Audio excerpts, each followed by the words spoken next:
Welcome back. Conservative Republican lawmakers tried to defund the Affordable Care Act and failed. But that hardly meant the law was succeeding. Its wobbly rollout presented a fresh opportunity to a new generation of anti-Obamacare activists who had been waiting to take the fight to the streets. Well, if the markets are panicking, they have yet to show it. October 1st, 2013, Arlington, Virginia. They're having glitches in the first day. How many young people are going to go back the second or the third day, fourth day, hoping it's going to be better than today? The staff of Generation Opportunity gathered to watch President Obama's health care rollout. They can't get the exchanges even to work, so that people that try to sign up can't. It's pretty funny. Evan Feinberg is Generation Opportunity's president. We completely expected that the Obama administration, given all the tech-savvy individuals they had worked with in the past, to do better. I think it really did disillusion a lot of young people who are used to technology working to see such a huge failure from government. As the days go on and the system continues to have bugs, we continue to be able to voice our message. Here's to 6 months of educating young Americans about their health care options.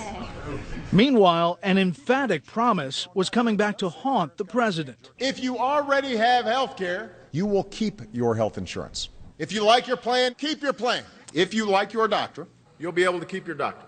Period. End of story. According to a Fox News poll, half of all voters believe President Obama knowingly lied when he told Americans they could keep their health care plan. 59% said at the very least his administration knew many people would lose their policies. It's a whopper, for sure. Kirsten Powers is one of nearly 6 million Americans who had to find new insurance plans because of the Affordable Care Act. But Powers, an Obamacare supporter, figured she'd get better coverage on the new exchange, or at least a lower premium.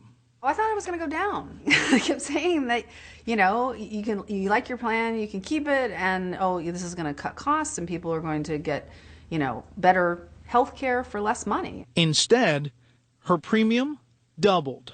Did you guys see the email from Tyler, who's out in the field in Virginia? Generation Opportunity activists saw that happening on day one. He went to sign up. The cheapest plan had him at $250 a month, a $5,000 deductible, oh my God, $6,300 out of pocket limit. How old is he? 22? Yeah, he's 22 years old. Every day seemed to bring more bad news. Cancer patients losing their doctors. It does not allow me to keep my team, the team that's kept me alive. People no longer able to get care from neighborhood hospitals. Massive security problems. Do any of you today think that the site is secure? No. No. No. No. How bad politically do you think this is for your side? I think when we get the website working, I think it'll pass pretty quickly. But Congressman, it's bigger than that. You have a president who said you can keep your health insurance, period. That's not a website, right? Right. You have people going on and seeing higher premiums than maybe they thought they were going to see. Are you worried there are more shoes to drop? I worry about the momentum around getting people enrolled, right? If we don't get younger, healthier Americans to participate and they simply pay the penalty, it'll throw off all the insurance models. He should be worried. Young people aren't signing up. They're not going to sign up. December 11th. Health and Human Services gives its latest tally of people who've signed up on the exchanges.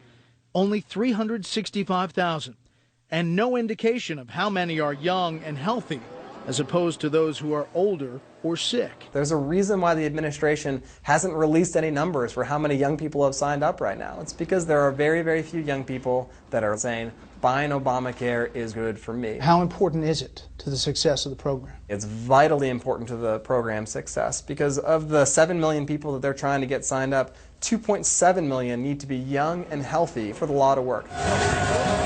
Which brings us back to where we started. That tailgate party outside Sun Life Stadium in Miramar, Florida. I will opt out until the day I die. Believe it or not, there are actually organizations that are out there working to convince young people not to get insurance. If Feinberg needed any proof that his efforts were having an impact, the White House supplied it.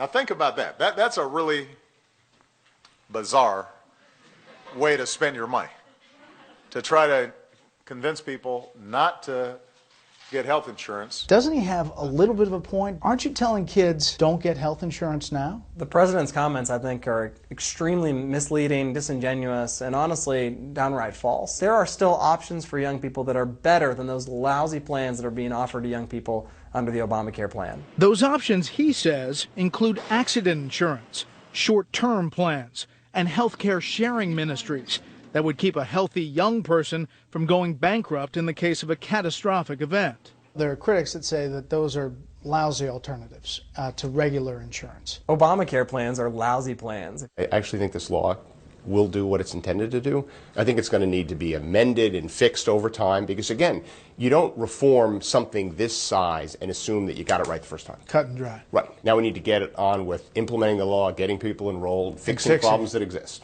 And you think that can happen? I think it definitely can happen. Not surprisingly, Feinberg sides with those who say the law can't be fixed. And he insists that a growing number of young people who will be stuck with the tab don't even want to try.